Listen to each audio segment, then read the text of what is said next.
কবিতাৰ শিৰোনাম জীৱন।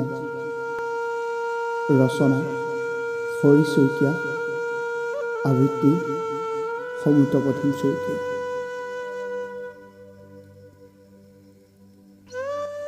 ক'ত কি কৰি আছো মই একো ধৰিব পৰা নাই। প্ৰকৃতিৰ লগতে মোৰ জীৱনটো বিলীন হৈ গৈছে। মাত্ৰ এটা কথা অনুভৱ কৰিব পাৰিছো, বতাহ ধুমুহাৰ লগতে বায়ুৰ দৰে মোৰ জীৱনটো অনাই বনাই ঘূৰি ফুৰিব ধৰিছে। এয়াই মোৰ জীৱন। সৌ দূৰণি পথাৰখনলৈ গৈ মোৰ বৰকৈ কান্দিব মন যায়। আকৌ ভয় লাগে মোৰ কান্দিব। সেই বতাহ ধুমুহা জাকে আহি মোৰ সপোনবোৰ কাঢ়ি নিব বুলি।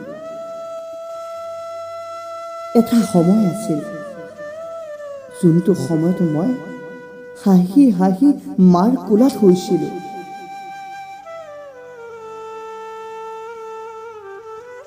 সেই সময়টো বহুত সুখৰ সময় আছিল, কিন্তু আজি অনুভৱ কৰিছো, মই মোৰ জীৱনটোলৈ একো শান্তি আনিব পৰা নাই। এয়াই মোৰ জীৱন।